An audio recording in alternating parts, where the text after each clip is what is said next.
upgraded it. And sometimes, and I've talked in the past about upgrading hands, like if you've got a 5-card suit, definitely look to upgrading a hand, especially if you've got aces.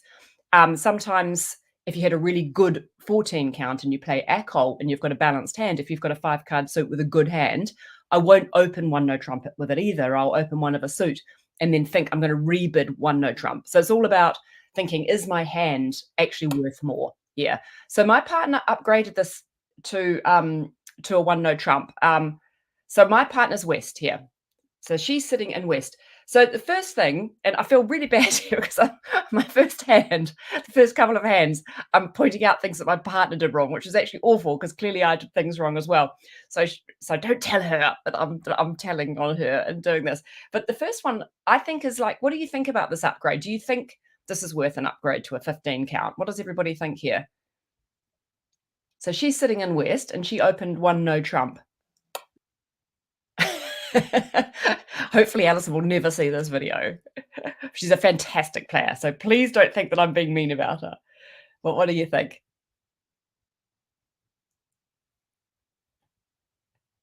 Is it worth an up? Okay, so Steve's saying he doesn't like the Queen Doubleton in clubs. I actually agree that that Doubleton Queen in clubs kind of, even though I love the fact that I've got a 5-card suit headed by an ace, I don't like the Queen in the Doubleton.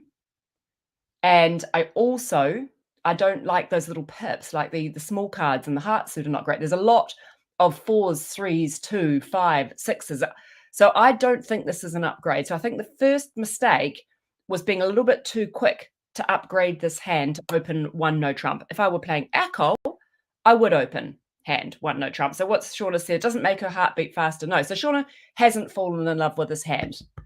And I don't think I would be falling in love with this hand either. No offense, hand, but it's not good enough to fall in love with. So I think the first mistake probably here was opening one no trump here, so upgrading it. So Alison popped in one no trump. So once she's done that, so try and think now from the perspective of East, what are you thinking? So this is me. I'm looking at this hand. I've got a nice hand.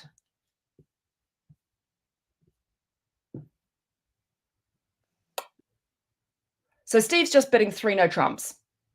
And you could do that. You definitely could do that, and it's going to be right a lot of the time. But I was just thinking, I've got 15 and I've got this lovely club suit. So there's going to be times that 6 no trumps make on this hand. So I was, yeah, Linda, yeah, I was thinking slam. I was thinking it might not be slam, but this feels like we could go to slam with this hand. It looks like there's potential for slam here. So I didn't want to shut slam down just by bidding 3 no trumps. I've had a lot of experiences in the past, and I know that you need 33 points for 6 no trumps, but it sometimes will make with fewer points if you've got these lovely 5-card suits, and you'll get away with it, even with 32 points with these lovely 5-card suits. So Shauna's saying 4 no trumps. If I had bid 4 no trumps here, that would have been actually easy, because now my partner is just going to shut down. She's going to think, oh, I really wish I hadn't opened and upgraded this hand. I'm going to shut down. Glenn's saying 3 clubs. It totally depends on what 3 clubs means for you here. So Glenn, what do you think 3 clubs means here? This is interesting for you. This is all about system. Patricia's saying 2 clubs. So again, it's all about system. It depends what you play here. So a slam try. So for me, I play with Alison, and I did bid 3 clubs. I play that 3 clubs here is asking for a 5-card major. So we have, we spend a lot of time playing together, Alison and I, and we've got a lot of system. So, because we play all the time, we have an opportunity to develop a lot of system to cover sort of every, so many scenarios. So we do have system here that asks for a 5-card major. So if I bid 3 clubs, it's kind of like a stamen, and it's saying to my partner, if you've got a 5-card major, please bid it. If you don't have a 5-card major, could you please bid 3 diamonds? You might still have a 4-card major, but if you don't have a 5-card major, please bid 3 diamonds. That's just a system thing. Quite a few people pay it. It's sort of a form of puppet stamen. So for me, I thought, I'm just going to check first before I get excited to make sure my partner hasn't got 5 spades, because then I really am going to be excited about spades. So I thought, let's just start by bidding this 3 clubs, and it has to be alerted. Obviously, Alison has to alert this and say it's puppet stamen. Yep, definitely has to be alerted. So 3 clubs by me. There was a pass by South. Oh, hold on, undo. And then Alison came in and bid three hearts, which is obviously not the major I wanted to hear, unfortunately. So now, what's your thoughts from my point of view? I'm still thinking maybe this is slammy. So Caroline's just said, is a two club asked for four cards and three club asked for five? It's a little bit more complicated than that. Sometimes I will be hoping for four here as well, but it's just a particular type of system we play. It can ask for either. So we play kind of a weird stamen thing. So now here I'm thinking, okay, I'm now thinking I don't play Gerber. Yeah, that has pretty much gone Gerber actually. Yeah. So now I'm thinking, now I'm kind of interested in quantitative. And I did run this past like some world-class players, like what should I have done here? And one person suggested I should bid four clubs here, which would be basically saying I wanted to find out about a five card major. But I also have this fantastic club suit and I'm interested in a slamming clubs. Like it's possible my partner's got Queen XX or whatever in clubs. So four clubs would not be a cue for hearts for us. If I wanted to set the heart suit now, I bid the other major. And you see this quite often in bridge. A lot of established partnerships will agree the last major bid in a stamen or a transfer by bidding the other major. And again, it kind of depends on what you want to do. So if I bid three spades here like this, that would be saying to my partner, I'm locking in the hearts. There has to be a way to lock in the hearts. But what I did is actually exactly what Steve has said, or Chris actually. I bid four no trumps. So what does four no trumps mean here?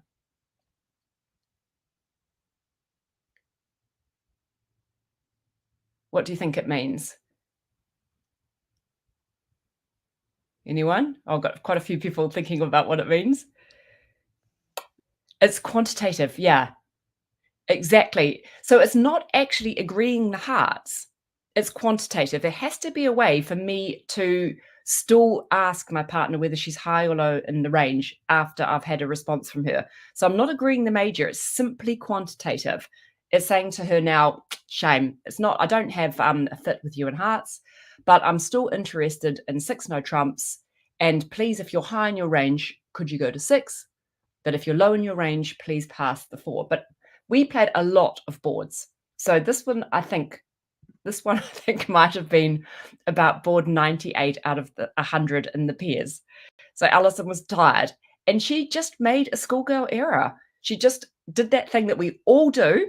And again, I'm sorry for like being just only pointing out Alison's mistakes here, but she made a schoolgirl error. And what do you think she came back and bid?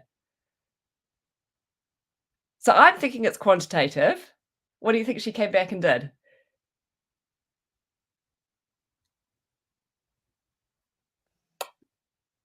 No, she didn't bid six no trumps. Oh, I think seven no trumps.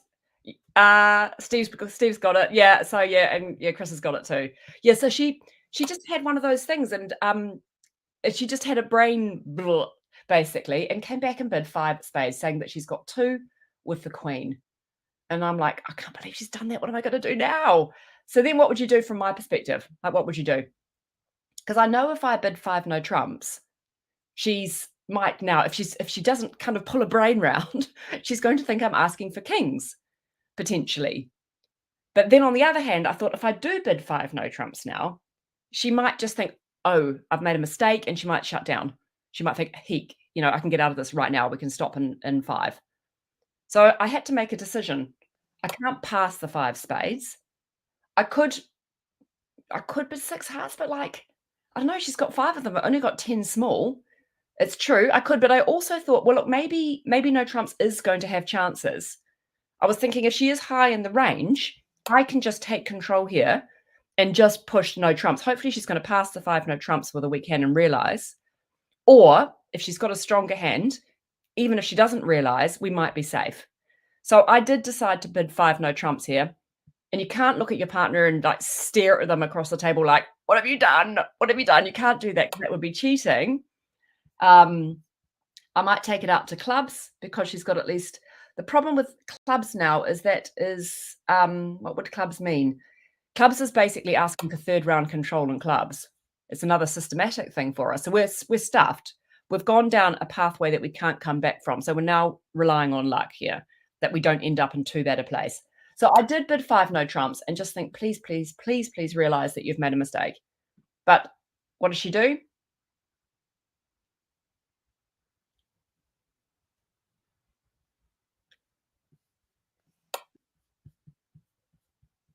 Where are we going to?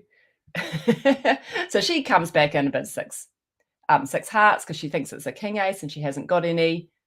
And then I think I could, and I think maybe Steve is thinking I should pass this, and maybe he's right. Maybe I should have passed this, but I thought, look, 6 no trumps has still got chances. Whereas I'm not sure 6 hearts has got chances. I know she's only got 5.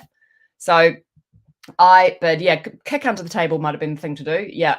So I just bid 6 no trumps, and we've gone way too high, and the contract is going off. Everyone does this sort of stuff every now and then, no matter how much you know your system.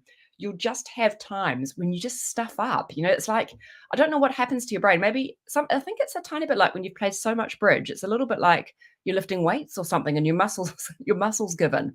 But that was our first big stuff up, this one, at the end of our pairs competition. And we ended up playing in 6 no trumps, and it's Alison made 4. So if we'd got it right and passed the 4 no trumps, it would have been fine. It happens to everybody. 6 hearts says no kings. So Alison is thinking, after my 5 no trumps, she thinks it's a king ask. She's going to show her kings if she's got some. If she hasn't got kings, she's just going to revert back to 6 hearts. So poor old Alison is having to play this hand. As soon as the dummy goes down, she knows exactly what's happening. 3 no trumps would have been a great contract, right? So the problem began really at the beginning, upgrading the hand. But even upgrading the hand, we would have been okay in 4 no trumps. It would have been fine playing in 4 no trumps, because I've got a very good hand. So it would have been totally fine playing in 4 no trumps. But these sorts of things just happen to everyone. I suppose when you're like a world-class player who's literally playing every single day, maybe this muscle memory is so firmly entrenched that you don't make these mistakes. But it's just easy to do. It's very, very easy to do. Like, Alison's so familiar with the system and then does something like this, and it's just so easy to happen. Right, who's ready for, surely you played the hand as declarer. No, because Alison opened 1 no trump first. So it was Alison who had to play it. Yeah. Right, we're about to look at our next stuff up. I think the next stuff up is me. Here we go. Let's try the next one. Redeal. Let me remember what happened here. This might be my stuff up, this one. It is. Good. Okay. So this time I'm sitting in the south hand, and I pick up this hand in south. How would you feel if you picked up this hand?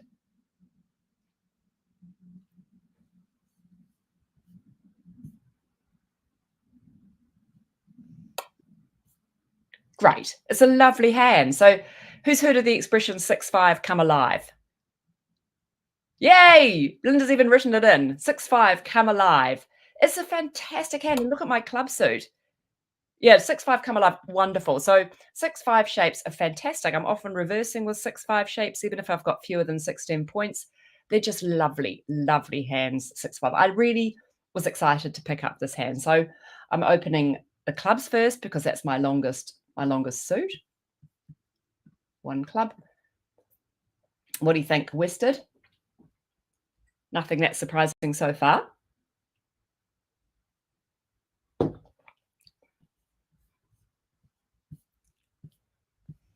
Yep, a good 1 spade overcall from West. So they don't have particularly many points, but they've got a nice 5-card suit with the king, queen at the top. They've got a singleton. So I'm overcalling 1 spade with this hand every day in the week. So overcalling at the 1 level, the fewer points you've got, the better suit quality you should have, really.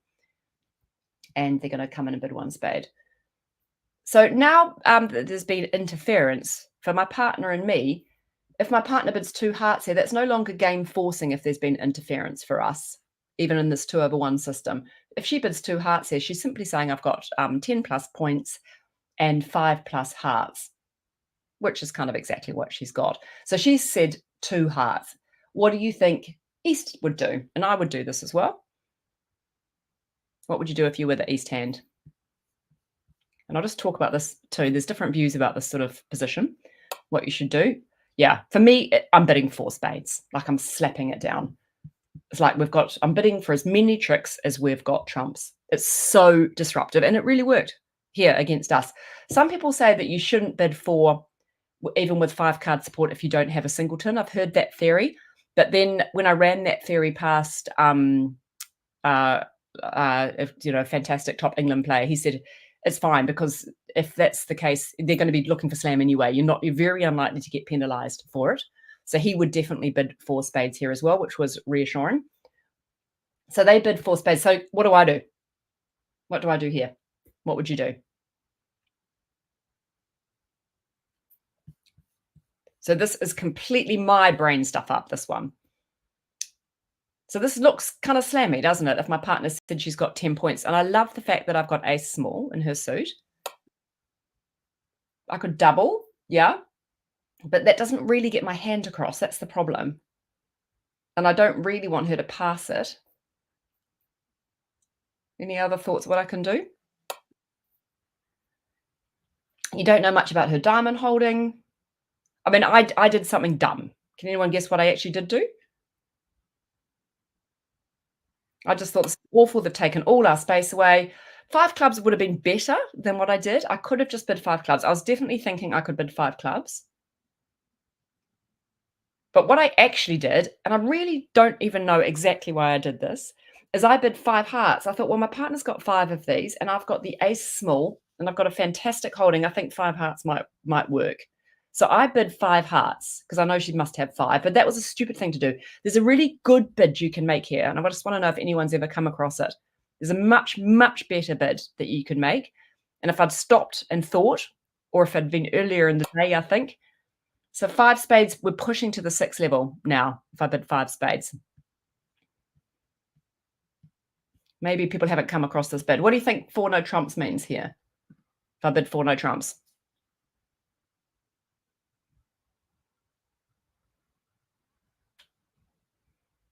Anyone? Yeah, Chris has got it. It's 2 places to play. It's saying I've got 2 places to play. And it's a perfect, perfect bid here. It would have been absolutely beautiful, because then my partner kind of knows what's going on. She knows that I haven't kind of supported her outs, which I should have 3 for. And then if she does that, I think we're going to get to 6. We're going to get to 6 hearts, because she's looking at her hand and she knows that I have got a singleton or a void in spades. I mean, she knows actually I've got a void in spades, because she's seen West overcall. She's seen East jump to 4. So she knows I've got a void in spades. And she knows that I've got clubs and diamonds. And I think, so either her or I should be bidding 6 here. Maybe she just does. But either way, I think we should get to 6. So let's just pop in 6 clubs here. So I missed the 6 clubs, and it's completely my fault. I put Alison into 5 hearts and she goes down. But this 4 no trump bid, 2 places to play, was a perfect, perfect descriptive bid. And I think they led a top diamond spade. And you can see it's pretty much a lay down. As long as the diamonds aren't awful, you'd play up towards the king, take the ace. They might return a club. And I'm going to probably do this in just rough, and I'm going to get some great news as well. I'm going to come in rough high, and fantastic news, crossover. Draw those trumps out.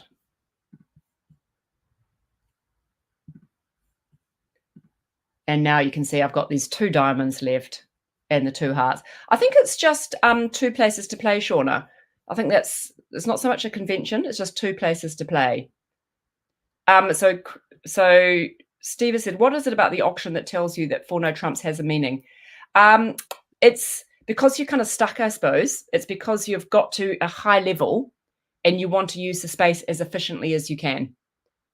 I think that's probably how you would realize that that's when it works.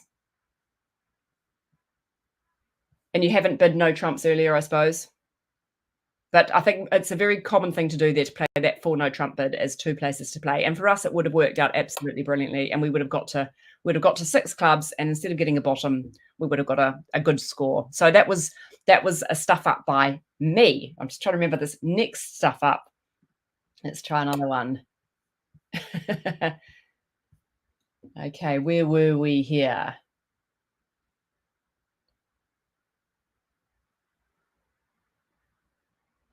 what happened here? Okay, this was good.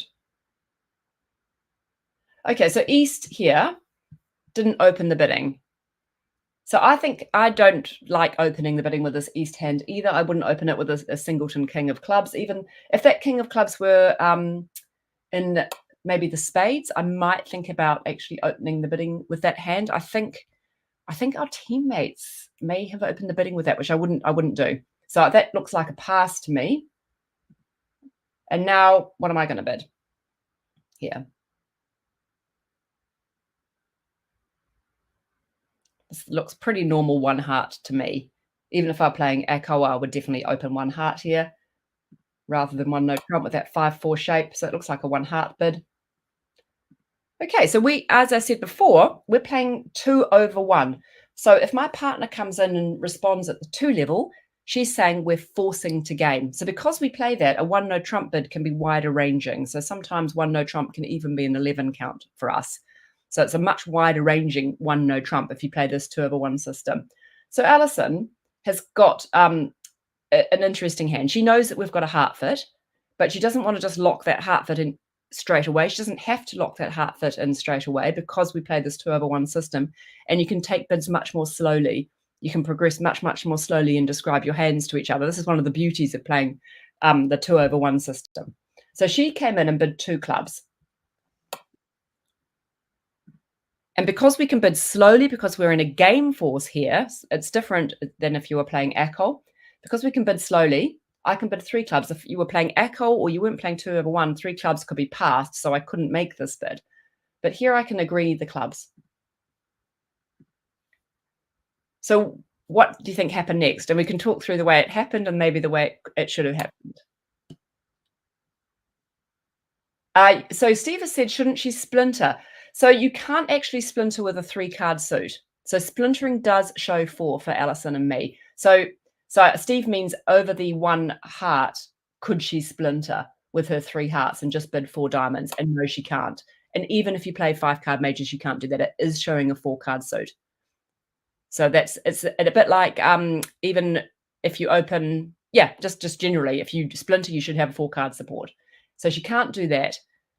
What Alison did do, and this probably is a little bit just automatic, is she bid 3 hearts because she wants to show me that she's got 3-card heart support for me. So then Alison and I play something, and this is again quite, when you've got a lot of bids and a lot of time to create your system with your partner, we play something called a non-serious slam try. So basically, if I bid 3 no trumps here, that's just basically saying to my partner, I don't want to completely rule out slam, but I haven't got a huge hand. I'm not Q bidding, but I don't want to rule out slam. So I don't know if anyone's heard of this bid before, the non-serious slam try. Some people play 3 no trumps here as a serious slam try. I know in America, it's often called a serious slam try, but in England, it's usually non-serious. No one's ever heard of it. So it's interesting to see these things. You'll come across it sometimes. So 3 no trumps for us is basically saying I've set hearts, but I'm not serious about slam. But if you are, please, go for it if you want to. If you've got something, feel free to keep bidding. And it's just a way of telling partner you're not super excited. If I had instead started by bidding 4 diamonds, that's serious. That's like I've made a serious slam try. And then my partner knows to get more excited. But if I go 3 no trumps, that's my non-serious. So over my non-serious slam try, Alison started Q bidding. She bid 4. Would 4 clubs be shut up? 4 hearts would be shut up. Yeah. So if I just bid 4 hearts, that would be, I'm kind of slightly embarrassed about my hand partner. I probably shouldn't have even opened. That's my not interested. Or I just feel like our hands are not gelling well together. But here we've got a double fit. I know we've got a heart fit and I know we've got a club fit. Double fits are fantastic things. So I don't want to just write slam off the books if my partner's got a suitable hand. So it's quite a good bid. So over that, Alison bid 4 clubs. I bid 4 diamonds. She bids 4 no trumps. I come back in and say I've got 2 with the queen. So that was a bit of a mistake. She can't necessarily cope with that bid. Then she bid 6 clubs. And I thought, for us, who knows what 6 clubs would mean here? This is like an extension of Roman keycard. And I mentioned it really briefly just a little bit earlier.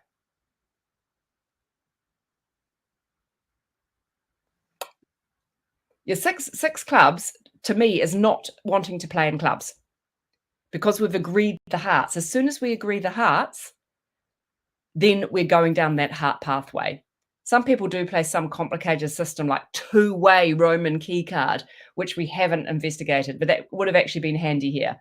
So here for me, what she's saying to me is, I'm interested in Grand Slam, in hearts, and I'm just wanting to know if you have got the Queen of Clubs. So it's saying, I want to go to Grand Slam and I'm interested in Queen of Clubs. And Caroline said, can I roll back in the bidding? Yeah, let's roll back a tiny bit. So it's gone a heart, 2 clubs, 3 clubs, 3 hearts. So we've set hearts. 3 no trumps is now saying we've set hearts and it's non-serious interest in slam. And then she's queuing for hearts with the 4 clubs. So once we've done this bit here, this agreeing the hearts and doing the non-serious thing, we can't really come back from hearts ever. Hearts are there. And we're now looking at slam in hearts. So then she's cubed in clubs and I've cubed in diamonds, both thinking about heart slam. She's asked no trumps. I've come back with 2 with the queen. And now she's saying, do you have a 3rd round control in clubs? I'm interested in Grand Slam. And I am like, yeah, I love bidding Grand Slams. We don't get to bid Grand Slams very often. How fantastic. So, of course, I bid 7 hearts because I have got that 3rd round control and it's just utterly unmakeable. It's completely unmakeable. So basically what happened is, and this happens, and I know exactly what went on in her brain. It happens to me sometimes as well. You have that thing where you start just seeing it from your perspective only. You just think, maybe clubs will be better. So she thought maybe clubs is better and forgot that she was now in a irreversible track of bidding where you couldn't come back. Patricia said you've only got 25 points. That's completely true. You do only have 25 points, but sometimes slam makes and suit contracts with 25 points. I've seen it making 19 points. So suit contracts is all about the shapes and the shape splitting, different from 6 no trumps, which is a lot more about points. So here we just got to 7 hearts. Total disaster. Yeah, of course it was doubled. Yeah. And they were really unpleasant people. It was a bridge professional from America who was probably the rudest player I've ever played against, which was particularly irksome. So that was a big loss for us. But there's some really interesting points about this hand. I want to just take you back to here. If you don't play this special 2-way Roman key card, which we don't, and I'm going to have to investigate how to do that. At this point here, let's say, take it back one more here. So if you were in Alison's hand, and I'm saying this in hindsight again, like hindsight is always very easy. If we're playing in hearts, what suit is she worried about potentially?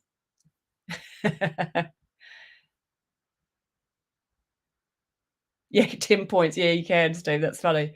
What would you be worried about here? What suit do you want to protect? Yeah, Patricia's picked it, spades.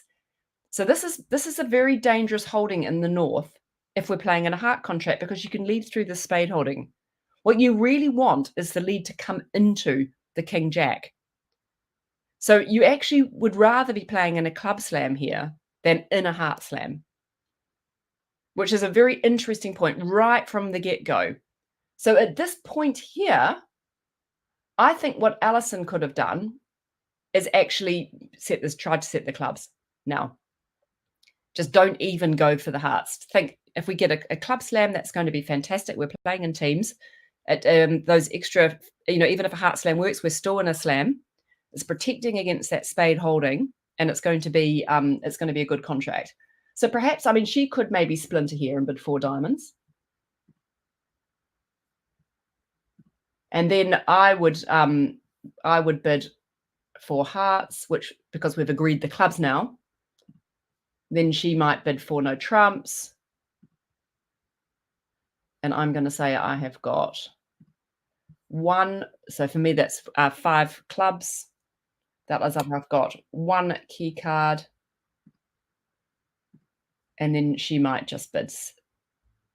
She could ask me if I've got the queen, I guess, if she wanted to. By bidding the next suit up, she's saying, "Do you have the queen?" Don't worry, my 4 no trumps was equally as bad when I bid 5 hearts. Yeah. So so 4 hearts would be a first or second round control in the heart suit from me. So she may ask about the queen of clubs, bid 5 diamonds the next suit up to ask about the queen, and then I would bid 5 hearts to say, yes, I've got the queen and I have got the king of hearts. So this all might just be complete gobbledygook if you haven't come across this sort of bidding before, this sort of Cupid slam bidding. But I would say, yes, I have got the queen, and then she's going to be in 6 clubs. And 6 clubs is a much nicer contract than playing in hearts. By the way, with this particular club holding, how do you play this club holding? This is an interesting situation here. So say you've got 10 clubs and you're missing the king. Should you play for the drop or should you finesse here?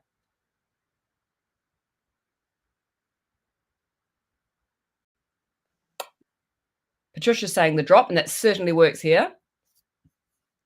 It's really close. Shauna's saying the drop. Steve's saying the finesse.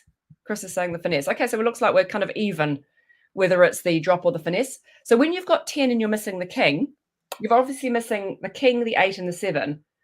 So it might be 3-0, might be 2-1, but it's more likely that the king is going to be in the longer holding.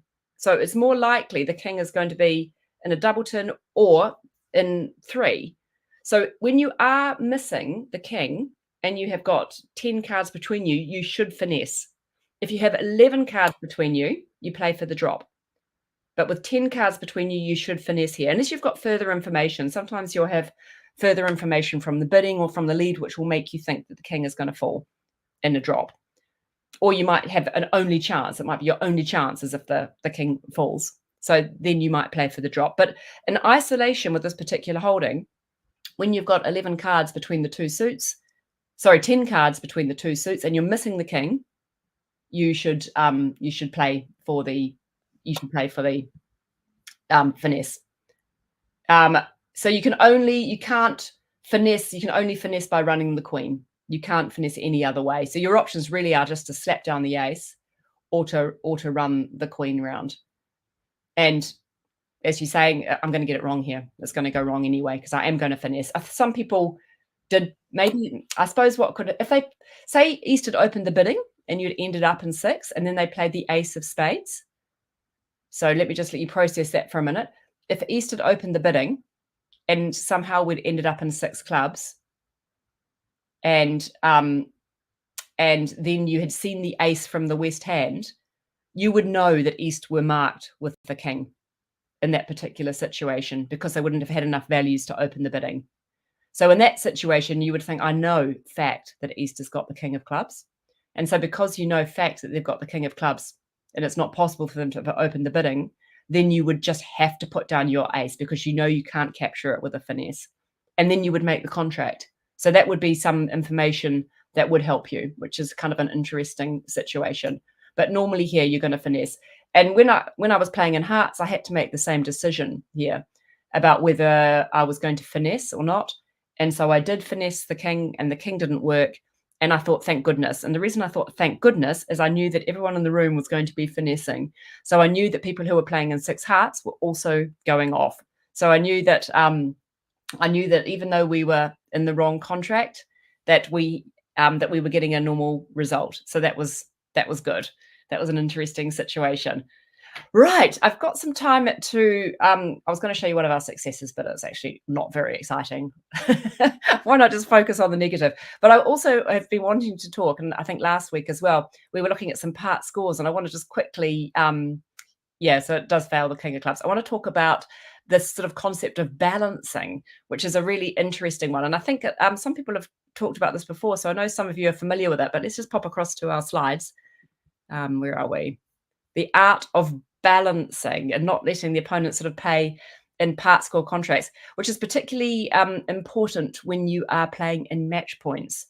So when you're playing in match points, as we talked about before, it can make all the difference. That little extra 10 points can give you that little smidge that will give you 100%. When you're playing in teams, it's a little bit different because you're sort of thinking, well, I could push them, I could push up and try and steal the contract from them, but it's only a part score anyway. I might go down one. And then if I go off and get doubled, we might get I've just taken a risk that's sort of unnecessary for a part score. So teams mentality is a little bit different. And I was playing teams and imp scoring all weekend. When you're playing a teams mentality, you're nowhere near as competitive in part scores. But when you're playing in match points, it's a really good idea to be competitive in part scores. So this balancing situation, let's just have a quick peek at some of these balancing situations because they're worth talking about. So the art of balancing is that, can everybody see the art of balancing notes? Let's check that you can all see it. Oh, Patricia says yes. Fantastic. And hopefully it's not too squitty. But it basically, this whole concept of balancing, it occurs when it looks like the opponents are going to be sort of happy settling for a part score. And you and your partner really want to sort of hopefully find a contract that's makeable. So sometimes the opponents will have found a fit at a low level. And if the opponents have got a fit, you've probably got a fit too, or at least a part fit. And they've got this fit at a low level. And if they've decided to settle at a low level, if they're selling out at the 2 level, I mean, what sort of hand are you expecting from your partner? What in terms of percentage of points? If the opponents are happy to play at 2 something, what's the maximum sort of point count do you think they're going to have? What do you reckon? When it's true, they might have a sort of 24, absolutely maximum. But normally, if they've got something like that, yeah, they're going to have investigated game. So, yeah, as a Laura, yeah, you're all picking it. So they probably, yeah, all of you are saying, Chris, yeah, 22, 23, 23 would be good. But it looks like the points are split, doesn't it? If they want to settle in a part score at the 2 level, it feels like the points are pretty much evenly split around the table.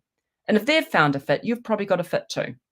So you don't necessarily want to sell out to a part score at the 2 level. The problem is sometimes you don't have that many points. So this idea of balancing is thinking, okay, I don't have particularly many points, but my partner kind of must have. Otherwise, the maths just doesn't add up. So my partner hasn't made a bid. The reason my partner hasn't made a bid could be for a number of reasons. It could be they don't have shortage in the suits that were bid, so they can't double. And it could just mean, yeah, that they've just got like a flat 14 count or something, or a flat 13 count. And that's often what they do have. So you're sort of protecting for that. So the times that you think about balancing, so when I was sort of reading up on this, a lot of textbooks will say sort of 8 points, but I've seen people do it with 7 a lot. They've often balanced with a 7 count. In fact, I saw Peter Crouch the other day, who's one of the top England players, doing it with a 6 count.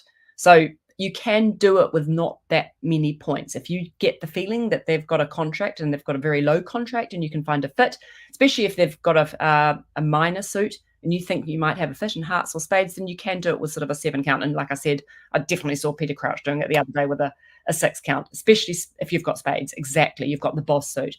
And so you're looking for situations where you have got sort of a 7 or 8 points or more. The opponent's bidding has been weak. If you've got shortage in the opponent's suit, that's a good indication your partner hasn't. And when you have some good length or strength in a suit the opponents didn't bid. Times not to balance is when you've got like fewer than 7 or 8 points. I mean, maybe it's been some sort of bidding stuff up. If you've got too many cards in the opponent's suit, or if you're kind of on the border of balancing and you're vulnerable. If you're vulnerable, you don't necessarily want to go down, especially if they penalize you. Let's just have a quick peek at these balancing situations. So this is the first one, is your absolute classic situation. So if they've opened a heart, South's opened a heart, their partner's passed, and you're sitting here with 8 points. Like, how many points do you think your partner's normally got? Yeah, people talk about borrowing a king, and that is quite a good expression. Some people don't like it, but I kind of do quite like that idea. You're sort of basically giving yourself another 3 points in your hand. So you know that South, when they open, what hand does South not have here? South is opened at the 1 level. What do they not have?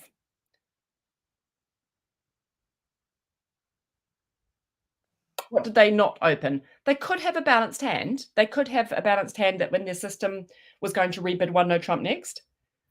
They could. Depends on what they've got. Yeah, Chris has said they haven't got 23 plus points. So this is the key. They haven't opened a monster. They haven't bid two clubs.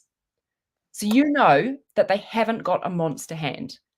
So you're going to put them with fewer than 23 points. So they haven't got a 21, 22 balanced either.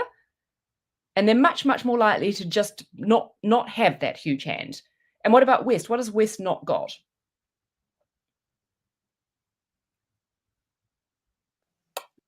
Yeah, West has not got 6 points. West probably hasn't even got 5 points if they've got something half decent. A lot of people will stretch to bid with the West hand. So West hasn't got any points. So you know that South hasn't got a monster. West has got nothing. So just because there are 40 points round the table, you know that if you've got 8, your partner's got something. You know your partner's got something and they haven't made a bid. So the next question you've got to be thinking is, why did my partner not make a bid here? And the normal reason your partner hasn't made a bid is because they've just got a balanced hand. They've often got a 12-13 count. They haven't been able to overcall for whatever reason, and they haven't been able to double for whatever reason. So normally the reason is they've just got a balanced hand. You know how often the opponents open one no trump and you're sitting there with a one no trump 12 count next. It happens a lot, right? You just have that balanced hand and you can't come in. Or they've got a 5-card suit and they haven't got honors. They don't want to overcall with that 5-card suit. Quite possible as well. So in this seat here, you really want to think about doing something. So I think most of you know here, if you bid one no trump in this East seat in this first example, how many points would a one no trump bid show in this balancing seat? So the balancing seat is the last seat now. And then if you don't bid now, it's gone forever. This is your one opportunity. So it's the pass out seat or the balancing seat. So you don't actually need 16 points for a one no trump bid now, because you're basically protecting your partner's holding. It's a unique situation. I would say 11. Some people do even do it with 10. So a one no trump bid here requires fewer points. You don't need to have a big hand. And it's also really important to watch out for that if your partner does it. Don't take them for a 16 count. They're just balancing. They don't even need to have a stop in hearts. Why do you think they don't need a stop in hearts here if they bid one no trump?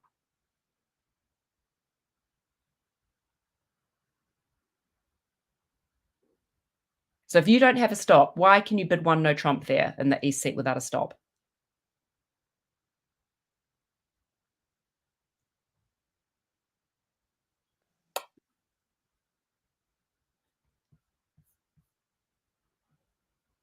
Anyone?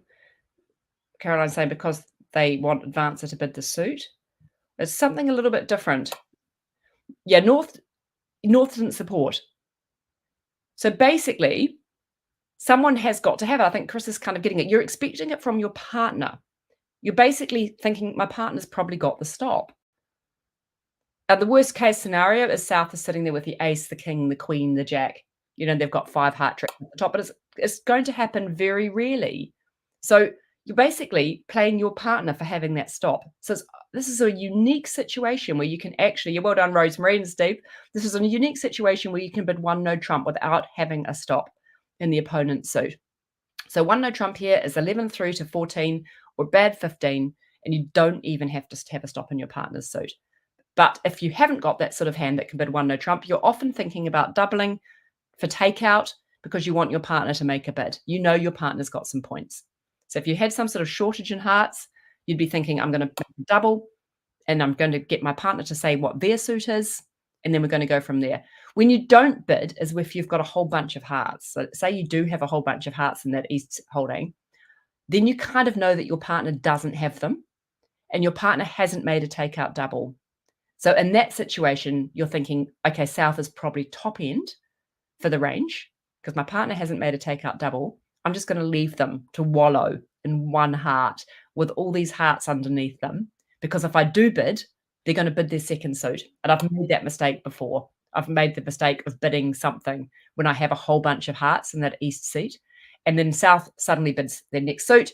And then suddenly their partner wakes up and they go up to game. And I think, why did I bid? I could have left them in one heart. So don't bid if you've got a whole bunch of the opener's suit, a whole bunch in that length. So when you do make a bid here in this protective seat, your partner needs to realize what you're doing and not get anywhere near as excited about your strength as they would otherwise. They think if you're doubling here, they think my partner might have an 8 count.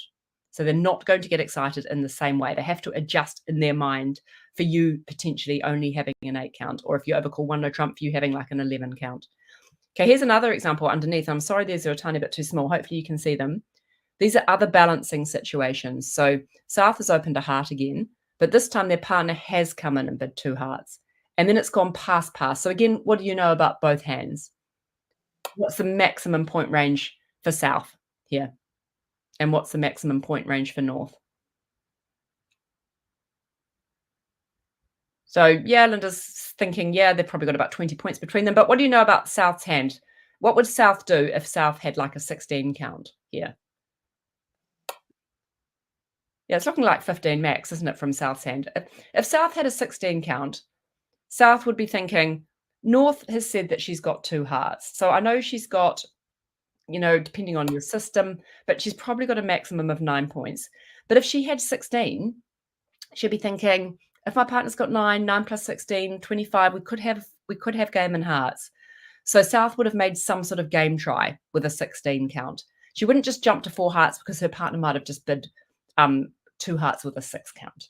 But she would make some sort of game try if she had a 16 count, and she hasn't. She's basically thought 1, 2, that will do. So she's at a minimum. Yeah, some sort of trial bid, Chris. Yeah, exactly. And North is limited as well. So North hasn't done anything to show a brilliant hand. North hasn't jumped to 3 hearts. North hasn't done Jacoby. So North is at a minimum too. So both of them have said to each other, we've got hearts, but we're at a minimum. So in this position, you know your partner's got points here. So you should stretch and try and balance if you can. Again, you should be thinking, I want to balance here. So if you have a shortage in hearts here, or if you've got a 5 card, so you should now be overcalling. So often what happens is with that West seat, you haven't overcalled the first time because you've got a rubbish holding. You might just not have any honours in a 5 card spade suit, and you think, I'm not overcalling that, it's rubbish. It's not worth overcalling. But now suddenly everything changes.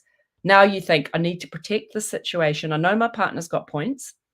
And just because I didn't bid the first time does not mean that I shouldn't bid the second time. Okay, this next example I've got here, it's a similar situation, but this time East has opened a diamond. Pass, West has bid 1 heart, showing 6+ points and 4 or more hearts, and East has bid 2 hearts here. For a lot of people, that 2 heart bid could actually only be 3. But East has bid 2 hearts and it's gone pass. Again, what's East's maximum holding here? Yeah, 15. So if East had an interest, East would have jumped to 3 hearts now to say, I have got 4 card support for you and I'm worth about a 16, 17 count. So East has not done that. And what has West not done?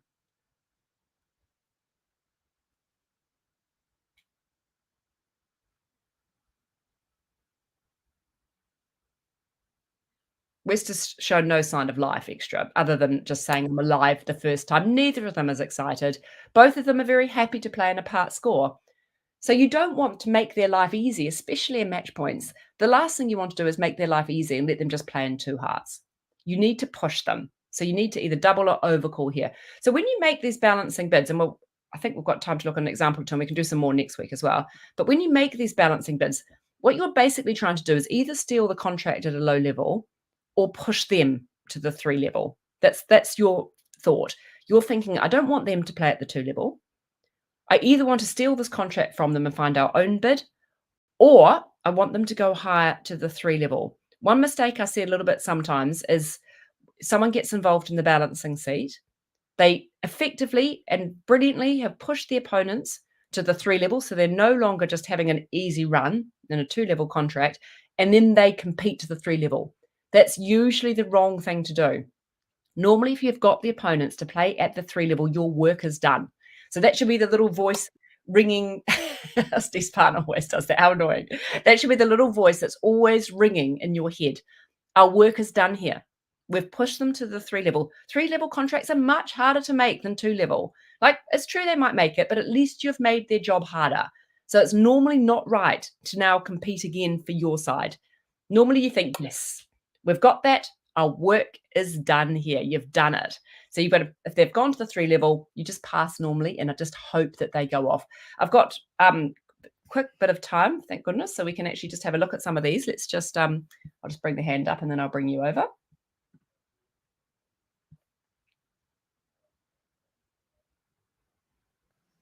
Okay, here we go.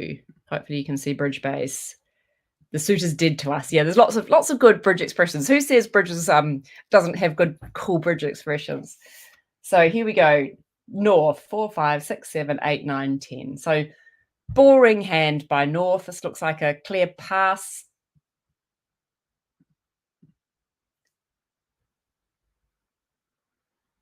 And what is East doing?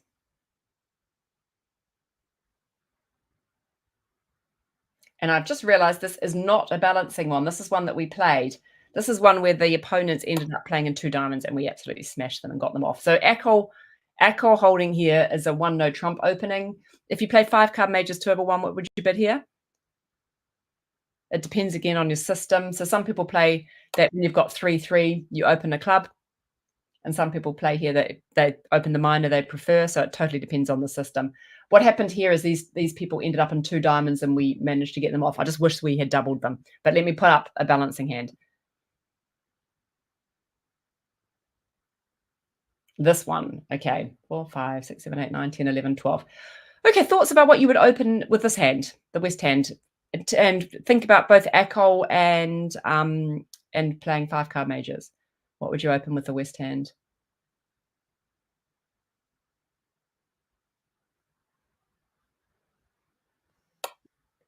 Definitely could open a diamond. Any other thoughts? What about if you're playing Eckel? Has anyone got thoughts about what you might do if you were playing Eckel? There's something I would really be thinking about doing if I was playing Eckel here. Anyone? I wouldn't open a heart. I would always open my longest suit first. But I would think about opening 1 no trump. Yeah. And the reason I'd think about opening 1 no trump is because it's semi-balanced, as like Caroline says. And also I know that I'm going to have a problem with a rebid. So if I bid 1 diamond and my partner comes back and bid 1 spade, I can't reverse. I can't bid 2 hearts. I can't bid a high ranking suit at the 2 level because that would be going past my barrier of 2 diamonds. So sometimes just getting your point count across here is a great thing to do. And the beauty of the Eckel 1 no trump, yeah, is it makes it really hard. Steve's got it. It's very difficult for the opponents to come in and show their spades. And this shape does happen a lot. It's not such an attractive thing to do if you have 5 diamonds and 4 spades, because if it goes 1 diamond, 1 heart, you can still bid 1 spade. That's not a high ranking suit at the 2 level. You can still get your hand across. But this particular one, you know that you're not going to be able to get your hand across potentially if your partner bids a spade. So I would really think about opening 1 no trump with this hand if I were an Eckel player. But if you're not an Eckel player, or if you just haven't thought that, I would open 1 diamond here. Okay, North has got this classic hand that we talk about. What is North going to possibly do here? Yeah, avoiding the reverse dilemma. Yeah. And it's got the advantage of just not letting the opponents come in. The Eckel 1 no trump, weak no trump is fantastic for being preemptive and not letting the opponents describe their hands. So poor old North just has to pass. It's one of these annoying hands that you wish that you had been the opener if you were North. You think, annoying, I was about to open this. So North passes. What's East going to do? East does not want to be blown up. So East is going to always bid his hearts here. And now we've got South looking at her hand and thinking 4, 5, 6, 7. I can't bid 1 spade here. I've got rubbish spade suit. The fewer points I've got, the better suit quality I want. But South is not going to come in and overcall a spade here with that rubbish. So South is going to pass. And now what bid does West make? Yeah, 2 hearts. This is just a classic. I've got heart support for you, partner. As I said before, a lot of people will play support here with only 3. So watch out if you play that. So that there, for most people, is just saying I'm at a minimum. And then East is going to think, there's no way I want to go above 2 hearts. So East is going to pass. And what do you now do with the South hand?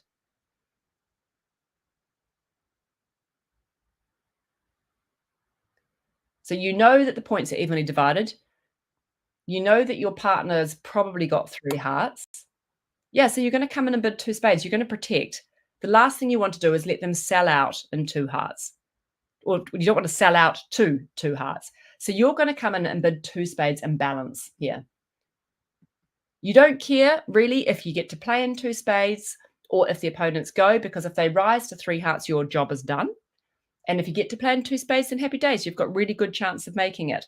So you're going to balance with 2 hearts. This person's probably not going to get involved. 4, 5, 6, 7, 8, 9, 10, 11, 12. Yeah, they're just going to pass probably, rather than raise to 3 hearts. And so you have managed to get the contract. It's lovely having the spade suit, and someone made this point earlier, because the spade suit is the boss suit, and so you can balance at the 2 level. It's one of the joys of having spades in your hand. So you're going to balance by bidding 2 spades, and I think if you play it right, you should make 2 spades. Can we see the double dummy there? In fact, you can make it with an over trick on some of the leads. Yeah, because you've got the 10s and 9s in the diamond suit, which is going to give you extra tricks if you get the diamond suit right. Okay, let's have another look at another one. Actually, I think we might have hit 10:30. So we'll look at some more balancing next week. I know people are a bit interested in some more slam stuff as well. So I know we did a lot of Q bidding today, and some of the slam bidding I talked about today was a bit full on. Any questions about it? Watch the video again and fire a question at me as well. You're very welcome to send me questions about it. And as usual, please send me your hands. I love to know what you're playing, what you're thinking, and where people are finding areas interesting and need some help with as well. I honestly, I played one of the BBO Echo rounds, and right. every hand for like the first 4 hands, I was like, I should send Bridget this hand. I should send no. Bridget. And then I was like, I just spam her. It was hysterical. But no, that was really interesting. That I thought it was quite fascinating when you were talking. You know that hand with the clubs and the hearts. Yes. And you were talking about how what Alison should have done was considered the fact that she had the King Jack. I think it was King Jack. She needs to protect the spade suit. She needs to protect that spade holding. Yeah. Herself. I want the person to my right, is it to be on lead? Yeah, you want the lead to come round into that holding. Yeah. So if you're sitting there with a king, unprotected king in your hand, you want the lead into your hand, because you don't want them leading through that strength. So she's actually sitting there saying, in order to do that, I can't rebid my hearts. I have to keep it with the clubs. Yeah. Which I thought was fascinating, that she's already thinking about who's doing the lead. Yeah, and it's basically thinking forward, isn't it? Alison, by the way, did so many amazing things through the entire tournament.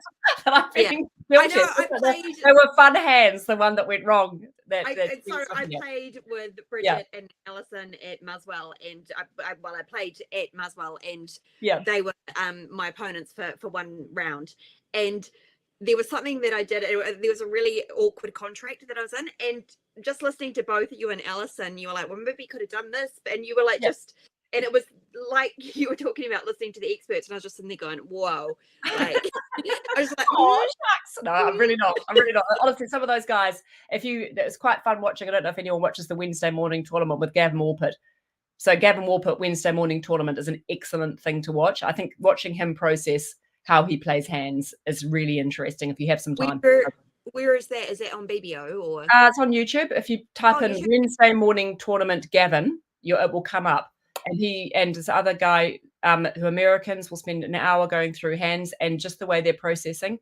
Gavin is processing. The other guy, Rob, just helps out really. But when the way Gavin is processing, it's Warpert. Hold on, let me write it down. Is it M for Mary? Warpert. There we are. It's and it's called the Wednesday morning tournament. Gavin Warpert.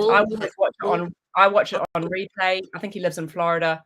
I always watch it on replay because I've worked out on YouTube how to speed up people's talking as well, so you can go through much more quickly. I know, it's a good tip, especially when you have to listen to lots of dry presentations. Yeah, but I totally recommend that. Sometime, and the way he processes and how quickly he processes information, it's it's a world-class player who's playing all the time. Pete Hollins is good too. Yeah, Pete Hollins. He's great, isn't he?